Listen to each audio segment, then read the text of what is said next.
Bom dia a todos. Graças e paz do nosso Senhor Jesus Cristo, amém? Amém. Deus é muito bom. Essa semana eu estava meditando sobre investimentos, e me veio a pergunta, porque eu não entendo muito do assunto, né? Qual que é o melhor tipo de investimento? Tem muito mais do que eu conseguiria descrever, então eu vou falar em termos genéricos. Alguma coisa um pouco mais segura, algum investimento um pouco mais arriscado, mas que tem um retorno maior, alguma coisa que talvez dá menos trabalho, então é mais fácil de fazer. Aí eu, com toda a minha habilidade financeira, não cheguei a conclusão nenhuma, então eu deixei em forma de pergunta aqui. Não, agora que o Anderson chegou, ele tem a resposta, gente. Vocês perguntam para ele depois. Mas a minha cabeça funciona diferente. O melhor investimento é aquilo que não é roupa, né? Porque é investimenta, né? Nossa. Eu achei que eu era habilidoso piada sem graça, mas não funciona muito bem. Mas enfim, a primeira vez que eu comecei a escutar sobre questão de investimento financeiro, eu tinha 19 anos, e eu tinha um amigo, ele já tinha 24, estava trabalhando, e ele começou a comentar sobre que ele estava começando a tentar investir, né, um pouco do salário para render um pouco melhor. E daí naquela época eu comecei a pensar, nossa, né, será que faz diferença? E depois eu fui ver, realmente faz diferença muita coisa do que como a gente maneja, como que a gente usa, como a gente investe, mas não só dinheiro. Como a gente investe o nosso tempo, como a gente investe as nossas forças, nossas energias, até nossos relacionamentos. A gente tem limitado de todas as coisas. A gente tem limitado recursos, tempo, até energia emocional, né? Tem gente que tem um pouco mais, um pouco menos, aguenta ambientes um pouco mais intensos, com mais gente, com mais barulho, outras pessoas um pouco menos.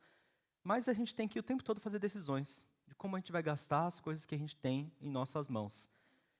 E essas decisões nem sempre são fáceis. Nem sempre tem um conjunto de regras de qual que é a melhor forma de fazer o que a gente tem que fazer. Às vezes tem uma hora que a gente acha que alguma coisa é melhor, e nem sempre é, e às vezes outras horas outras coisas são melhores. A gente sempre tem que pensar. Às vezes a gente pensa naqueles termos de custo-benefício de alguma coisa, e às vezes a gente pensa em termos de quanto que eu estou disposto, quanto que eu consigo fazer no momento. Mas uma coisa que eu percebi, independente do que é o mais efetivo, do que dá mais certo, quando a gente vive de forma equilibrada, em qualquer uma dessas esferas, qualquer uma dessas áreas, sendo mais efetivo ou não, as coisas no mínimo não vão desandar demais. Se eu não sei como que é a melhor forma de usar o meu tempo, se no mínimo eu não exagerar em nenhum lugar, nada de muito ruim vai acontecer. E a gente vai falar sobre isso hoje, sobre prudência, mas também sobre fidelidade em relação ao que a gente tem em nossas mãos. Quando a gente age com prudência, com as coisas que têm valor, a gente recebe segundo esse mesmo valor. Se a gente age com prudência em relação ao tempo, a gente recebe os benefícios do tempo. Se a gente age com prudência em relação a finanças, a gente recebe benefícios de finanças. Assim por diante. E Jesus conta uma história também, assim como a gente está contando toda essa série, várias histórias que Jesus conta com aplicações para nossas vidas. E Jesus conta uma história também sobre como é essa questão de investimentos e essa questão de prudência em relação a esses investimentos. Na nossa série de meditações, só para ver, a gente meditou já sobre algumas parábolas, algumas sobre quando Jesus ele apresentou uma figura muito exemplar para a gente seguir, por exemplo, a parábola do bom samaritano, que o pastor Joel esteve falando, um exemplo de vida, um exemplo de atitude que a gente poderia copiar. Mas Jesus também falava sobre outras parábolas, sobre parábolas de, por exemplo, uma figura reprovável, para a gente evitar, não seja dessa forma. Por exemplo, a parábola do rico insensato, que na sua riqueza tentou tomar para si o que era de Deus. A gente viu parábolas que Jesus falava de dois exemplos, um exemplo bom e um exemplo ruim, e ele fazia um contraste. Por exemplo, a parábola do fariseu e do publicano, semana passada o pastor Joel esteve falando. E a gente viu parábolas que também não têm algum exemplo específico de alguma pessoa, mas tem uma lição muito importante que Jesus ele fala sobre uma verdade para a nossa vida, por exemplo, como a parábola da moeda perdida. Em todas essas parábolas, muitas diferenças, muitas coisas assim, né? A gente vê, algumas são exemplos, algumas são coisas a evitar, mas a coisa em comum em todas elas é que Jesus tinha uma mensagem específica. Ele conta histórias porque ele tem uma lição por trás disso. A história não é só uma história que Jesus fala, a história é uma mensagem, é alguma coisa para a gente praticar nos nossos dias também. E essa história de hoje, a história do administrador infiel, é uma história que gera muita confusão ao longo da história. De vários estudiosos da palavra, alguns chegaram a alguma conclusão, alguns chegaram a outra conclusão, e o pessoal fica muito confuso porque ela é um pouco diferente de como Jesus costuma falar, E as conclusões parecem um pouco assustadoras muitas vezes. Então, por causa disso, eu fiquei muito assustado na hora de preparar a mensagem. Nem todo susto é bom, mas quando faz a gente depender mais de Deus, eu acho que é bênção. Então, nesse momento, eu acho que não vou tentar ousar tanto a falar o que muitos outros estudiosos, muito mais qualificados do que eu, não tiveram conclusões unificadas, mas o zelo da palavra nos chama a continuar buscando o que Jesus fala naquele texto, o que está claro para nós, e tentarmos expor sem colocar nenhuma interpretação de fora, né? Então, que o Senhor tenha misericórdia e graça nas nossas vidas. Dito isso, eu gostaria de orar antes de continuar a mensagem. Senhor Deus, nós te agradecemos porque nós podemos meditar nas tuas palavras. Nem sempre nós entendemos e por conta própria nós não teríamos o discernimento para entender as tuas direções, entender os teus propósitos, mas o Senhor se revela e o Senhor nos deu do teu Espírito Santo que pode nos trazer luz, que pode nos trazer direção. Que o Senhor seja nesse momento, que o Senhor seja nessa mensagem, que seja o teu discernimento, que seja a tua direção em nossas vidas. Por favor, tem misericórdia de nós e nos orienta. Se conosco nesse momento, em nome de Jesus nós oramos. Amém. Amém. Então, nessa história sobre o uso das riquezas, sobre o uso da prudência e fidelidade, a história do administrador infiel está escrito lá em Lucas 16. Eu vou começar a ler a partir do versículo 1. Jesus disse aos seus discípulos: o administrador de um homem rico foi acusado de estar desperdiçando os seus bens. Então ele o chamou e lhe perguntou: o que é isso que eu estou ouvindo a seu respeito? Preste contas da sua administração, porque você não pode continuar sendo o administrador. O administrador disse a si mesmo: meu senhor está me demitindo, me despedindo. O que farei? Para cavar não tenho força e tenho vergonha de mendigar. Já sei o que vou fazer para que quando eu perder o meu emprego aqui, as pessoas me recebam em suas casas. Então chamou cada um dos devedores do seu senhor e perguntou ao primeiro: quanto você deve ao meu senhor? 100 potes de azeite, disse ele. O administrador lhe disse: tome a sua conta, sente-se depressa e escreva 50. A seguir ele perguntou ao segundo: e você quanto deve? 100 tonéis de trigo, respondeu ele. Ele disse: tome a sua conta e escreva 80.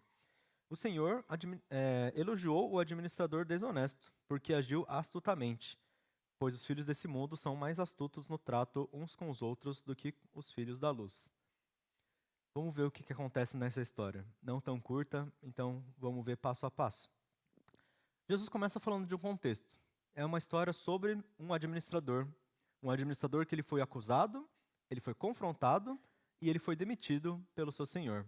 O senhor que tinha muitas riquezas, então quando ele fazia coisas de forma desonesta, quando ele fazia coisas de forma ruim, isso também afetava de uma magnitude grande. E depois que acontece isso com ele, ele tenta pensar no que fazer. A sua situação, que não só devia ser boa, porque o patrão dele era bem de vida, a situação dele não deveria ser ruim, mas ainda se ele estivesse fazendo isso de forma injusta e infiel, então se ele estivesse pegando um pouco para ele, a situação de vida dele devia estar muito boa antes. Depois, muito pior, porque ele tinha perdido todos esses recursos. E ele pensa: eu não sei cavar, ele não conseguiria trabalhar braçalmente, ele não conseguiria ter recursos de outras formas. E depois ele pensa: eu tenho vergonha de mendigar. E olha só, mendigar em Israel era completamente de mendigar em qualquer outro lugar, inclusive até em Israel hoje, porque a lei de Deus dizia que as pessoas tinham que cuidar dos pobres.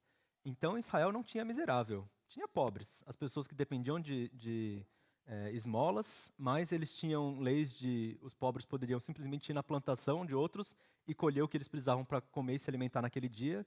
E se eles estivessem pedindo, alguém, por seu dever em relação a Deus, deveria também ajudar. Com pouco ou com muito, deveria ajudar. Então, alguém mendigando em Israel não era uma situação tão ruim, exceto pelo orgulho dele. Ele não precisava ficar em necessidade, mas ele não queria ficar daquela forma. Então ele vai e tem uma ideia, ele diz.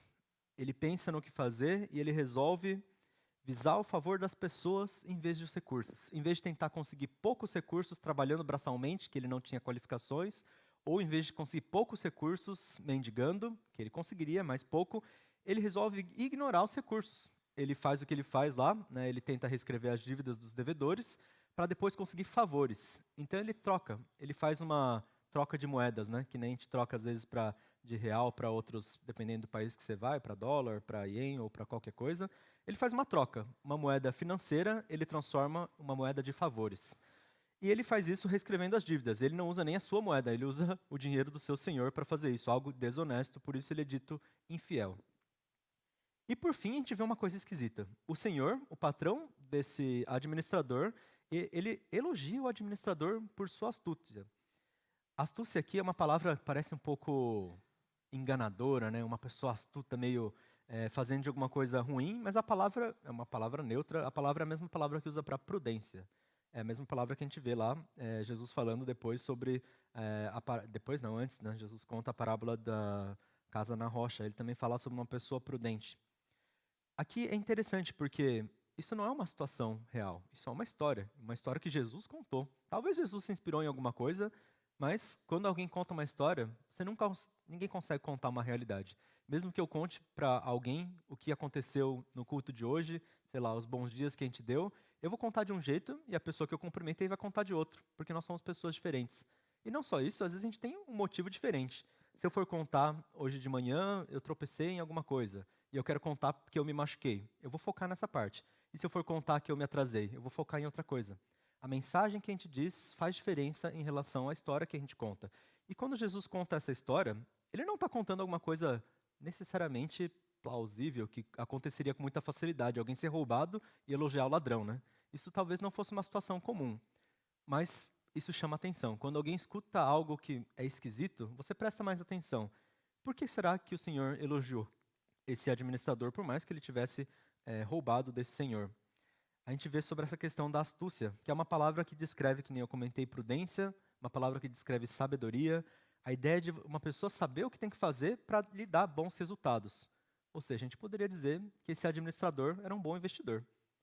Talvez ele era bom no trabalho dele, exceto pelo fato dele ser infiel, ele conseguia manejar muitos recursos, porque esse senhor era muito rico. E não só ele era bom e sábio no que ele fazia, como ele conseguiu tirar vantagem até depois de ser demitido. Ele era alguém que sabia o que ele tinha que fazer para lhe dar os resultados necessários. Ele sabia quais investimentos fazer. Ele sabia como tirar o melhor do que tinha em suas mãos. E essa é a sua característica que ele é elogiado. Jesus, ele fala da prudência, eu comentei sobre a casa da rocha, lá em Mateus 7, versículo 24, ele diz: "Portanto, quem ouve as minhas palavras e as pratica é como um homem prudente que construiu a sua casa sobre a rocha." Essa história que Jesus conta é sobre a comparação de uma pessoa que construiu uma casa em cima da rocha e outro que construiu uma casa em cima da areia. Quando veio as tempestades, a casa da areia caiu, mas a casa da rocha não. A pessoa prudente é que sabia o que tinha que fazer para a casa não cair. E ela conseguiu o resultado esperado. A sua casa ficou.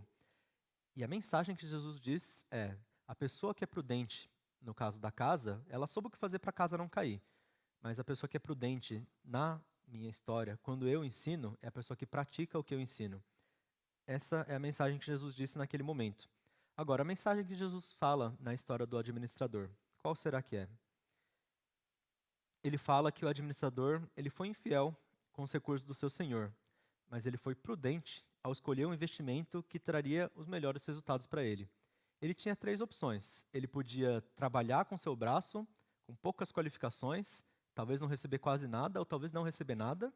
Ele podia mendigar, receber o mínimo, nunca passar fome, porém continuar sendo pobre. Ou ele podia escolher investir em pessoas. Isso é o que ele fez. Ele investiu em pessoas e lhe deu mais resultado. Essa foi a sua prudência. Não a sua infidelidade, mas perceber qual era o valor melhor. Ele não tinha força no braço, esse não era o melhor investimento. Ele iria ficar pobre para sempre, ser mendigo não era o melhor investimento. Mas investir em pessoas era bom. E quando Jesus conta essa história, ele está falando que esse senhor elogia o seu empregado, seu ex-empregado, no caso. Quando eu estava no seminário, eu sempre o pessoal fazia aquela preparação emocional no começo, né? Falava assim, prepara porque os livros não são baratos, né? Aí falava, nossa, né? Tem que tomar muito cuidado, né? Eles recomendavam muitas leituras e muitos outros livros. Normalmente, para o pessoal ser professor de seminário, a galera tem que gostar de ler livros, né? Então, às vezes, eles ficavam empolgados e falavam assim, nossa, esse daqui você precisa ler, leitura assim, que você não pode ficar sem. Mas esse também, lê todos, né? Tem uns 15 livros aqui, todos eles são bons para você. A gente fala assim, nossa, talvez eu não gosto de leitura, né? Outras pessoas gostavam de ler. mas falavam assim, nossa, que se eu quiser ler todos, talvez não consiga, porque cada livro não era muito barato. E não só isso, cada semestre tinha várias matérias, então não são só os 15 livros de um professor, são 15 livros de 15 professores, e depois tem os outros 7 semestres, né? Então, a gente ficava preocupado, né? Como que a gente vai fazer? Como que eu vou usar para o investimento em relação aos livros, às bibliografias, às coisas que eu preciso consultar, porque os trabalhos eu vou ter que fazer de qualquer forma. E eu achei interessante, porque eu vi algumas formas diferentes no seminário de como as pessoas lidaram com isso. Uma amiga que eu tinha, ela escolheu investir e tudo que o pessoal falava assim, isso aqui é importante, isso aqui é bom, esse aqui é o melhor livro que eu já vi. Ela pegava e comprava, ela falava, é importante, eu vou ter um resultado. Se eu investir nisso que eles falam que é bom, e de fato os professores não estavam mentindo, os livros eram muito bons, ela pensou que teria o resultado. A questão é que ela não usou os livros, e eles estavam novos em folha, na nossa formatura eles ainda estavam novos, e talvez esse recurso não teve tanto resultado. Ela teve resultado, né? Ela investiu dinheiro e conseguiu o livro, mas com o livro ela não conseguiu outras coisas esperadas, que era o melhor uso ou alguma coisa como valer a pena. E eu tentei escolher uma forma um pouco diferente dessa amiga. Eu pensei, bom, eu vou tentar fazer uma forma mais segura. Eu vou primeiro ler todos eles na biblioteca. Então eu vou usando na biblioteca e o que eu perceber que for melhor e valer muito a pena, que eu vou usar por muito tempo, eu vou comprar. E eu fiz isso. Eu pensei, então, né, o meu investimento foi um pouco melhor. Eu gastei menos recursos e eu tive mais resultados. Eu pensei, nossa, muito bom. Mas daí eu percebi que tem gente um pouco mais esperta. Um outro amigo, ele escolheu ficar perguntando para todas as pessoas dos semestres mais avançados se eles tinham livros usados. E eles tinham, que eles não iam usar mais, porque talvez eles eram aquele caso que comprou um monte de livro e não usou. E ele comprou tudo usado, em ótimo estado, por pouco dinheiro. Ele gastou menos recursos ainda e conseguiu mais livros. Eu falei, nossa, um investimento que funcionou melhor ainda. Mas teve um outro amigo que ele escolheu diferente de todo mundo. Ele, em vez de investir de uma forma ou de outra, qual recurso, como você vai usar financeiramente, ele escolheu fazer amizade com todas as pessoas que tinham livro e pegar emprestado de todo mundo. Ele não precisava ir até a biblioteca, ele não precisava pagar quando estava atrasado, ele não precisava lembrar de nada, ele podia pedir emprestado no meio da aula, ele tinha acesso a todos os livros de todo mundo, a todo momento. Eu falei, uau, ele gastou zero, melhor que todo mundo. Ele não resolveu investir em finanças, ele investiu em pessoas também. Essa é uma situação engraçada que eu contei, mas não é tão engraçado para quem gastou mais, né? Mas do seminário, mas é interessante a forma como cada um escolhe as coisas. Não que necessariamente uma coisa valha mais a pena que outra. Financeiramente a gente consegue quantificar, mas depende do que você quer, né? Eu era muito tímido. Eu talvez não tinha a opção de ficar perguntando para todo mundo. Então, entre as minhas opções, a que eu escolhi fazia mais sentido. Mas o que a gente vê é que cada pessoa tem diferenças, tem condições diferentes e tem escolhas diferentes. Algumas delas vão render melhor, mas através de outras pessoas, abre oportunidades que a gente nunca tinha pensado antes. Investir em pessoas é mudar a moeda que a gente tem, se financeira, se humana, se de tempo, se de relacionamentos. A gente pode converter o nosso investimento, não é simplesmente nas mesmas moedas que a gente pode receber. E aqui o administrador ele é prudente porque ele percebe isso, e ele consegue mudar o seu investimento e achar respostas que de outra forma não estavam disponíveis para ele. Da mesma forma que o meu amigo do seminário que conseguiu ter todos os contatos. Não só isso, ele sabia como os professores davam prova, entre outras coisas, né? Ele tinha aquilo que depois eu aprendi, é networking, né? Mas, enfim, isso a gente sabe sobre a prudência. Mas qual que é o investimento melhor, que a gente perguntou antes no começo? Jesus ele continua falando. O que o administrador fez talvez não era exemplar. Então ele continua a lição dele. E ele fala assim no versículo 9, lá de Lucas 16. Por isso eu digo, usem a riqueza desse mundo ímpio para ganhar amigos, de forma que quando ela acabar, estes os recebam nas moradas eternas. Ele fala aqui de uma forma muito específica. Jesus ele fala, invistam a riqueza injusta. A NVI traduziu a riqueza desse mundo ímpio, a palavra lá está dizendo a riqueza injusta, em pessoas. Ele não está dizendo que existe uma riqueza justa e outra injusta, ele está dizendo que a riqueza é algo injusto. E por natureza, riquezas são algo que, para alguém ser rico, exige que outra pessoa tenha menos recursos, né? Então as riquezas são desiguais. E ele fala, mas usa a riqueza em pessoas, porque algum dia ela vai acabar. Então o que você tem na sua mão, você já tem. Jogar fora não seria muito sábio. Mas usa em pessoas, porque necessariamente ela vai acabar. E a palavra acabar, Jesus falando aqui, não é só de acabar no sentido de chegar no zero, Mas é acabar no sentido de ela vai algum dia falhar, ela não é perfeita, ela te deixa na mão. E a gente sabe disso, pessoas que vivem a sua vida inteira para conseguir recursos financeiros, se viver em relação a simplesmente acumular coisas, se sentem com um vazio no coração. A gente não consegue viver em função a uma coisa. Isso pode ser sobre dinheiro, mas pode ser sobre posses, pode ser sobre conquistas, pode ser sobre status. Viver em função de coisas que algum dia vão te falhar, porque você pode perder, elas não são boas. Elas vão necessariamente te deixar na mão. Então, se você usar elas e converter em algo que não vai te deixar na mão, isso é bom. Esse é o investimento que Jesus está propondo. Ele está propondo usar em relacionamentos, mas usar em relacionamentos é onde? Em função de quê? É moradas celestiais. Para que vocês possam encontrar as pessoas nas moradas eternas, nas moradas que não têm fim, que não falham, que não têm quando, que não têm onde. Elas são as moradas que não vão deixar alguém na mão. Ele continuou no versículo 10. Quem é fiel no pouco também é fiel no muito. E quem é desonesto no pouco também é desonesto no muito. Assim como vocês, assim se vocês não forem dignos de confiança em lidar com as riquezas desse mundo ímpio, quem confiará as verdadeiras riquezas a vocês? Se vocês não forem dignos de confiança em relação ao que lhe é dado aos outros, o que é dos outros, quem lhes dará o que é de vocês? Nenhum servo pode servir a dois senhores, pois odiará um e amará o outro, ou se dedicará a um e desprezará o outro. Vocês não podem servir a Deus e ao dinheiro. Jesus está falando aqui sobre prioridade, não sobre lidar com dinheiro simplesmente. Todo mundo tem que, a gente faz parte da sociedade. Ele está falando sobre o que é mais importante. Se o que for mais importante for algo que vai falhar, você vai algum dia se frustrar. Eu acompanhava, né? Não acompanho mais ultimamente. Muitos anos atrás, eu via um canal de YouTube. Eram 4 amigos que eles faziam parte de uma empresa de notícias e eles começaram a fazer conteúdo na internet. E eles ficaram famosos. E daí eles resolveram sair da empresa e criar uma empresa própria e criar fama em vez de, com a plataforma que eles tinham, a estrutura da empresa, a estrutura deles mesmo. E a marca deles eram as próprias pessoas. Então, cada um tinha a sua especificação, cada um tinha a sua coisa engraçada, o outro era mais sério, o outro era mais competitivo, e as pessoas gostavam de ver eles. As pessoas estavam lá por causa da personalidade, por causa da figura que eles tinham em relação à sociedade.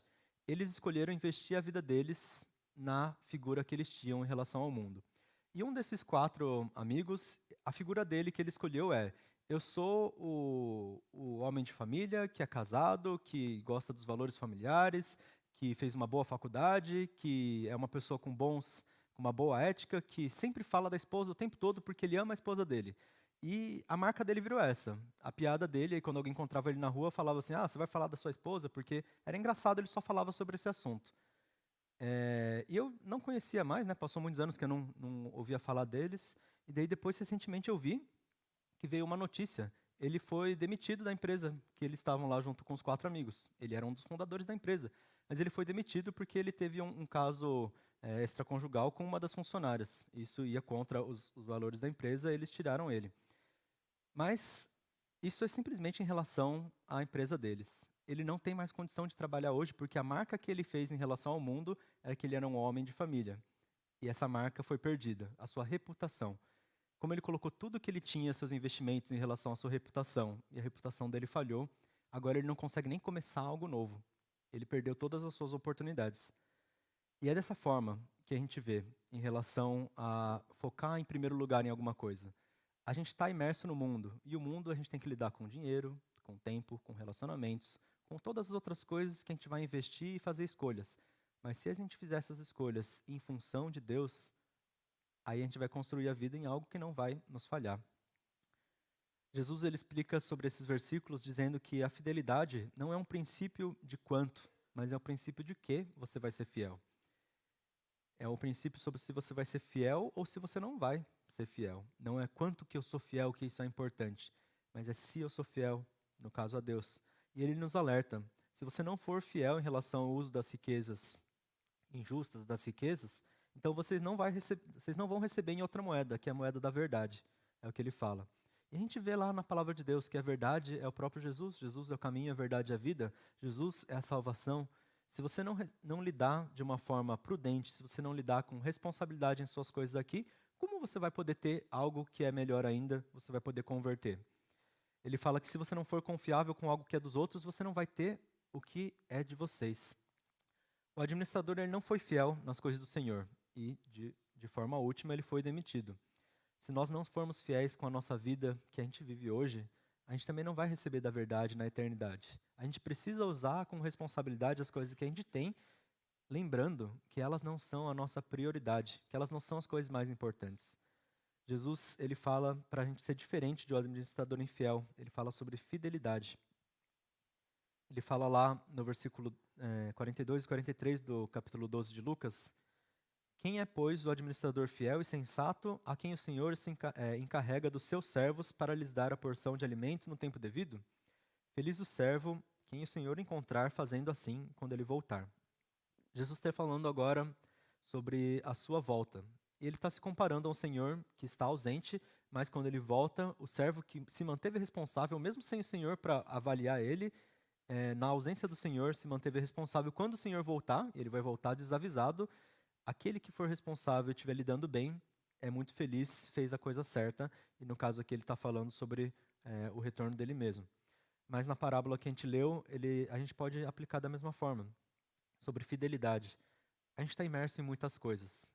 E se prudência é algo bom, a gente tem que ter também essa mesma prudência. A gente tem que ter também a prudência que Jesus fala que nesse momento que os filhos do mundo têm mais do que os filhos da luz, mas não com os mesmos valores, não com a mesma prioridade. A gente tem que entender qual conversão vale mais a pena. Investir em pessoas, sim, mas não porque pessoas são a coisa mais importante das nossas vidas, mas porque através de pessoas a gente pode apontar para Deus. Se talvez são pessoas que não conhecem a Cristo, a gente pode apresentar a Cristo e eles também receberem moradas eternas da mesma forma que nós.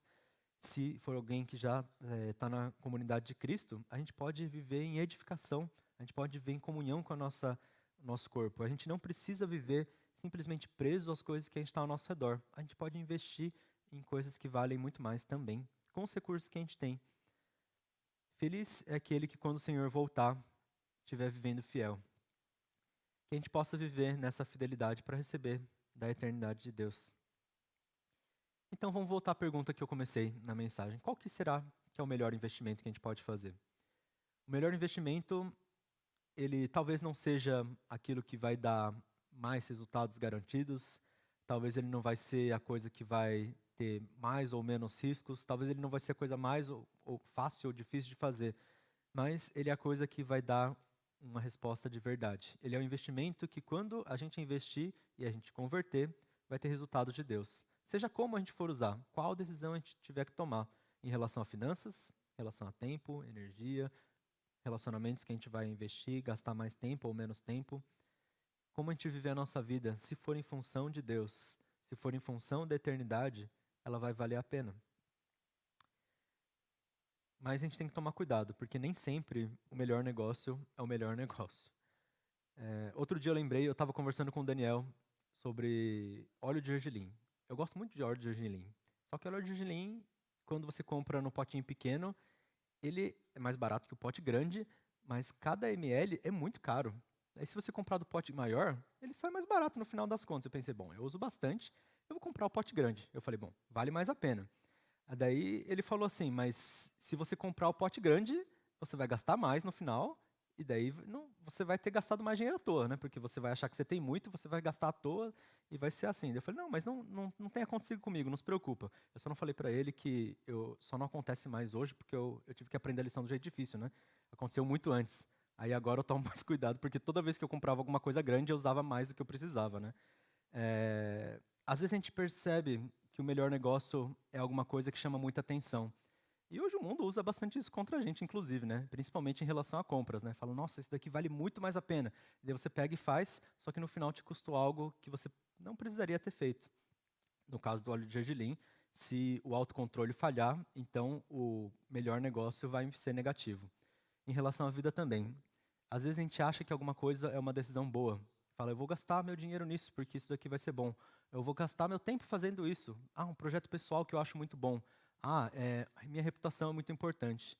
Mas se falhar o nosso autocontrole, se os nossos valores forem corrompidos, a nossa motivação, os nossos porquês, até a forma como a gente fizer, então as coisas não vão mais valer a pena. A gente vai acabar gastando demais e o óleo vai acabar antes que deveria. Paulo ele fala desse jeito lá em Gálatas. Quem semeia para a sua carne, da carne colherá destruição. Mas quem semeia para o Espírito, do Espírito colherá a vida eterna. E não nos cansemos de fazer o bem, porque no tempo certo nós colheremos, se não desanimarmos. Portanto, enquanto tivermos oportunidade, façamos o bem a todos, especialmente aos da família da fé. Qual investimento cada um de nós tem feito nas nossas vidas? Será que é o que rende mais? Que é o que dá menos trabalho? Será que você tem pensado em simplesmente otimizar o máximo do que você tem para conseguir fazer render mais? Será que isso tem exaurido suas forças, suas energias, a sua atenção a cada dia? Que a gente possa, da mesma forma que Jesus esteve incentivando nesse momento, investir em pessoas, mas visando a eternidade. Que a gente possa investir no Espírito para receber também da vida eterna. Nós devemos ser fiéis, investir na eternidade, mas o nosso motivo para isso é porque nós só temos um Senhor, e esse nosso Senhor é Deus. Então, se você tem vivido em função de coisas que talvez não sejam Deus, ficou alerta. Jesus dizendo aqui, nós só podemos ter um Senhor, a gente tem que rever nossa prioridade. Jesus aqui ele fala sobre finanças, e às vezes de tanto a gente escutar, a gente fica mais atento nessas áreas, mas tem muitas outras áreas que a gente pode ser pego de surpresa. Tudo que a gente investe na nossa vida, a gente tem que ter atenção de investir em relação a Deus. E se você não tem sido fiel com as suas coisas aqui, também fica o alerta de Jesus. Se a gente não for fiel, a gente não vai receber o que é devido aos filhos da luz, que é a verdade de Jesus Cristo. A gente tem que lidar com as coisas ao nosso redor, com o que tem nas nossas mãos, de forma responsável, mas de forma fiel, porque na verdade não é nosso. E quando a gente lida com algo que não é nosso, a gente pode receber o que Deus preparou para nós, as dádivas do Senhor. Então que nesse momento nós possamos entregar para Deus e continuar em oração, pedindo que Ele sonde nossas vidas, pedindo que Ele nos alinhe, para que a gente tenha essa mesma prudência e essa mesma sabedoria de lidar com o que a gente tem em mãos, mas entendendo também qual a fidelidade que a gente tem que ter. Por que a gente tem que viver o que a gente vive? Qual investimento a gente tem que fazer? É no Senhor.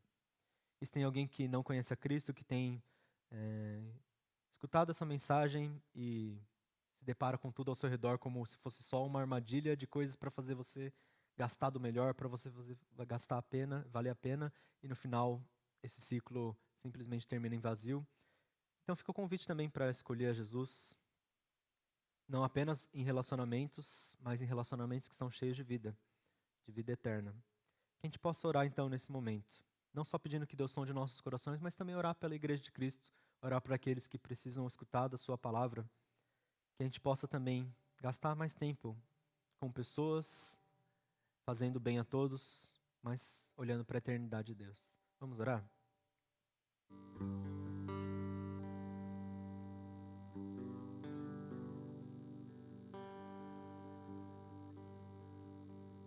Senhor, nós colocamos nossas vidas nas Tuas mãos, na Tua presença, nas Tuas disposições, que seja pelo Teu discernimento as nossas decisões.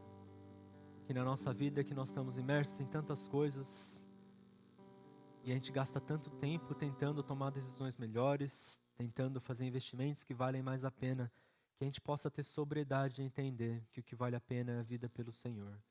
Que nós possamos viver responsavelmente e que nós possamos visar essas moradas eternas, visar a Tua eternidade, a Tua verdade, que nos nossos relacionamentos, que no nosso fazer o bem, que no nosso tempo gasto, que nos nossos recursos, nós possamos nos voltar para Ti, nós possamos viver inteiramente pelo Senhor. E que o Senhor possa nos mostrar esse retorno desde já, em edificação da Tua igreja, em bênçãos, em vidas ganhas para o Senhor, que nós possamos ver e nos alegrar com essas coisas e desde já receber das Tuas dádivas. Por favor, nos orienta na nossa vida individual, cada um, mas também na nossa vida como igreja. Também temos muitas decisões constantemente a tomar, mas que nós desejamos e nós Te pedimos que o Senhor nos oriente para que nós tomemos decisões que visem a Tua eternidade. Que esse mundo também que tanto precisa escutar do Teu nome possa vir a crer e possa mudar toda essa lógica de pensar. Que a gente possa ter menos fixação e tentar entender o que vale mais a pena e quanto a gente consegue extrair, mas que a gente possa entender que o que vale mais a pena é viver no Senhor, não quanto a gente consegue fazer, mas quem a gente vai receber. Por favor, nos dá essa clareza e nos dá esse discernimento. Que o Senhor possa continuar nos direcionando com o Teu Espírito Santo. Em nome de Jesus Cristo nós oramos.